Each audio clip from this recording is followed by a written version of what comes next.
Hello दोस्तों, जय हिंद। कैसे हैं आप लोग? चलिए, अभी आज मैं एक टॉपिक करंट का लेके आया हूँ आपके सामने। अभी 26 मई 2022 को आई थिंक थर्सडे को योगी सरकार के दूसरे कार्यकाल का पहला बजट पेश हुआ। जैसा कि आप लोग जानते हैं, उत्तर प्रदेश सरकार के वित्त मंत्री श्री सुरेश खन्ना जी हैं। सुरेश खन्ना जी ने 26 मई 2022 को दिन गुरुवार को विधानसभा में योगी सरकार के सेकेंड कार्यकाल का पहला बजट पेश किया, जिससे कुछ मेन पॉइंट्स आपको मैं बोर्ड पर लिखा देखिए। पहला डेट है 26 मई 2022 को। और हाँ, एक मज़े की बात यह है कि आपको पता होना चाहिए कि यूपी विधानसभा अब हाईटेक हो चुका है। वहाँ पर सारे काम पेपरलेस कर दिए गए हैं। अगर आप देखिए, कभी करंट में विधानसभा कार्रवाई अगर आप देखेंगे तो आपको देखिएगा हर टेबल पर एक स्क्रीन लगी होगी। ठीक, तो पेपर का काम ही ख़त्म हो गया। जैसे क्या होता था, जब पहले बजट पेश किए जाते थे तो एक एक कॉपी सारे सदस्यों को दी जाती थी। अब कॉपी के बजाय सबकी स्क्रीन पर पूरा आ जाता है, जिसको कहते हैं पेपरलेस बजट। तो ध्यान दीजिए, यूपी विधानसभा का पहला पेपरलेस बजट है ये। इससे पहले पेपर के थ्रू सारे काम होते थे, अब सब कुछ सॉफ्ट कॉपी के रूप में हो गया है। तो यूपी विधानसभा का पहला पेपरलेस बजट, इम्पॉर्टेंट आपका पॉइंट है ये। वित्तीय वर्ष 2022-23 के लिए अभी तक का, और हाँ, एक मज़े की बात है, अभी तक जितना भी बजट यूपी सरकार में जब भी बजट पेश किया गया है, अभी तक का सबसे बड़ा बजट है ये। सबसे बड़ा बजट है, इससे बड़ा बजट आज तक कभी भी पेश नहीं हुआ। इसकी वैल्यू है, कीमत है, देखिए बजट है 6,15,518 करोड़ रुपए। ये डेटा आपको याद रखना है, बहुत इंपॉर्टेंट है। अभी तक के उत्तर प्रदेश के इतिहास में, बजट के इतिहास में सबसे बड़ा बजट, सबसे भारी भरकम बजट है ये, 6,15,518 करोड़ रुपए। अगर हम पिछले वित्तीय वर्ष के बजट से तुलना करें तो 65,248 करोड़ रुपए ज़्यादा है। पिछली बार जो बजट था 5,50,270 करोड़ रुपए 2021-22 वित्तीय वर्ष का था। 5,50,270 करोड़ रुपए था 2021-22 का बजट, और उससे 65,248 करोड़ रुपए अब की बार ज़्यादा है। जैसा कि मैंने आपको बताया अभी कि अभी तक के उत्तर प्रदेश के बजट के इतिहास में सबसे बड़ा बजट है ये। और भारतीय जनता पार्टी का जो संकल्प पत्र था, जिसमें उन्होंने 130 घोषणाएं किया था, उस 130 योजनाओं या घोषणाओं में से 97 योजनाओं या घोषणाओं को इस बजट में जगह दी गई है। एक बार रफली देख लेते हैं। वित्त मंत्री सुरेश खन्ना जी, उत्तर प्रदेश सरकार के, जिन्होंने योगी सरकार के दूसरे कार्यकाल का पहला बजट कब पेश किया? 26 मई 2022 को। पहली बात, यूपी विधानसभा का पहला पेपरलेस बजट, एक नया काम हुआ है। और दूसरा आपके काम का एक और भी है कि अभी तक के बजट के इतिहास में सबसे बड़ा, सबसे भारी भरकम बजट है 6,15,518 करोड़ रुपए।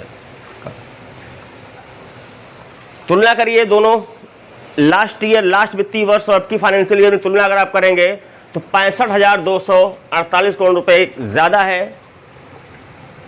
और इसका तो आप स्क्रीनशॉट ले लीजिए, फिर आगे बढ़ते हैं।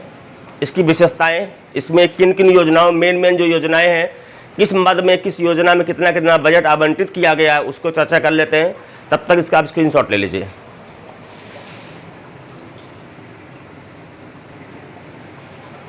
चलिए यार देखते हैं।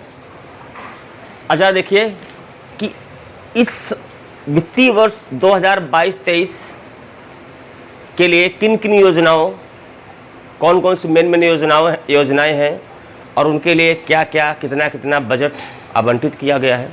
जैसे देखते हैं, पहले देखिए, देवबंद में पहले से घोषित एटीएस केंद्र को पूरा करने, क्योंकि आपको पता होना चाहिए देवबंद में पहले से ही एटीएस का केंद्र का काम चल रहा है। देवबंद में पहले से ही घोषित एटीएस केंद्र को पूरा करने के साथ ही साथ मेरठ, बहराइच, कानपुर, आजमगढ़ और रामपुर में भी एटीएस केंद्र का निर्माण किया जाएगा। कौन कौन जिले हैं? मेरठ, बहराइच, कानपुर, आजमगढ़ और रामपुर में, और देवबंद में ऑलरेडी इसका काम चल रहा है।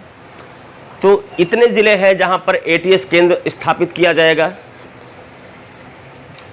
दूसरा देखिए, धार्मिक स्थलों जैसे अब काशी है, मथुरा है,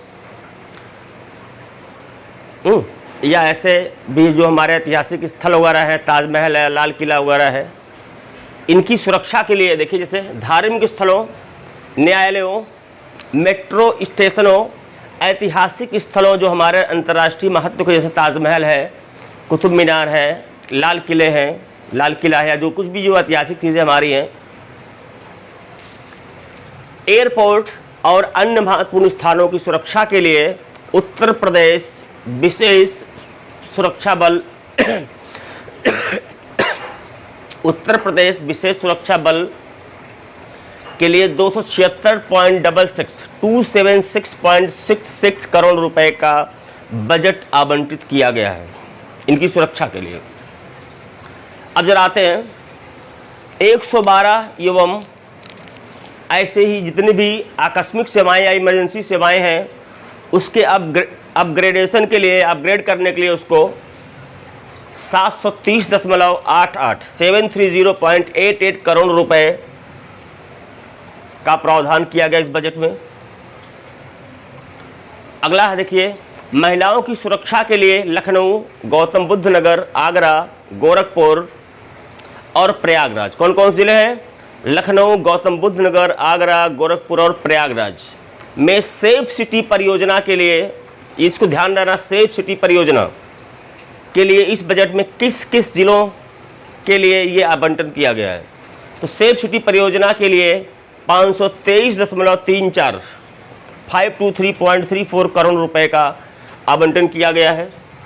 किसके लिए? महिलाओं की सुरक्षा के लिए। कौन सी योजना? सेफ सिटी परियोजना। कितना बजट? 523.34 करोड़। और अगला देखिए, बाबूजी कल्याण सिंह ग्राम उन्नति योजना, ये पहली बार लॉन्च की गई है। बाबूजी कल्याण सिंह ग्राम उन्नति योजना के तहत 22.50 या 22.5 करोड़ कह लीजिए आप, 22.5 करोड़ रुपए बजट आवंटित किया गया है। ये जान लीजिए ये इसमें होना क्या है। एक्चुअली जो बाबूजी कल्याण सिंह ग्राम उन्नति योजना के तहत जो 22.5 करोड़ रुपया जारी किया जाएगा, बजट में जो प्रावधान किया गया है, इससे गांव में सोलर स्ट्रीट लाइटें लगाई जाएंगी। क्या लगाया जाएगा? सोलर स्ट्रीट लाइट होंगी। जरा इसका स्क्रीनशॉट आप ले लें, एक बार रिवाइज कर लेते हैं फटाक से। क्या क्या होना है? देवबंद में पहले से चल रहा है एटीएस का केंद्र का स्थापना चल रही है। उसके अलावा मेरठ, बहराइच, कानपुर, आजमगढ़ और रामपुर में एटीएस केंद्र खोला जाएगा। धार्मिक स्थलों, न्यायालयों, मेट्रो स्टेशनों, ऐतिहासिक स्थलों, एयरपोर्ट, अन्य महत्वपूर्ण स्थानों की सुरक्षा के लिए उत्तर प्रदेश विशेष सुरक्षा बल के लिए 276.66 करोड़ रुपए। 112 जो कि डायल 112 पुलिस के लिए है, या ऐसे ही अन्य इमरजेंसी सेवाओं के लिए, अन्य इमरजेंसी सेवाओं को अपग्रेड करने के लिए 730.88 करोड़ रुपए इस बजट में है। महिलाओं की सुरक्षा के लिए सेफ सिटी परियोजना के लिए लखनऊ, गौतम बुद्ध नगर, आगरा, गोरखपुर और प्रयागराज में ये इसके लिए 523.34 करोड़ रुपए का आवंटन किया गया है। और पहली बार एक योजना देखिए, बाबूजी कल्याण सिंह ग्राम उन्नति योजना के नाम पर 22.5 करोड़। इसके तहत गांव की गांव में सोलर स्ट्रीट लाइटें लगाई जाएंगी। जरा इसका स्क्रीनशॉट लीजिए, फिर आगे बढ़ते हैं।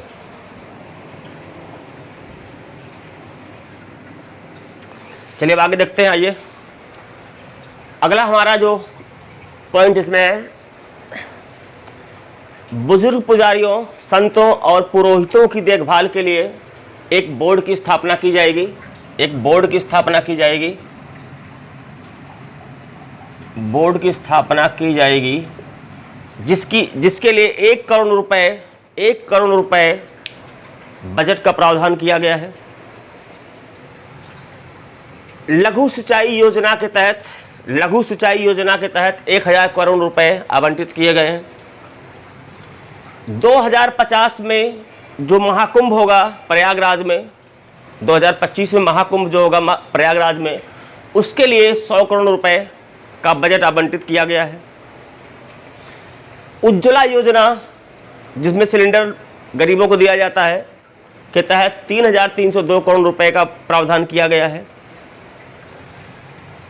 जल जीवन मिशन मतलब घर घर तक स्वच्छ जल पहुंचाने का जो लक्ष्य रखा गया है उसके लिए 19,500 या 19,500 करोड़ कह सकते हैं।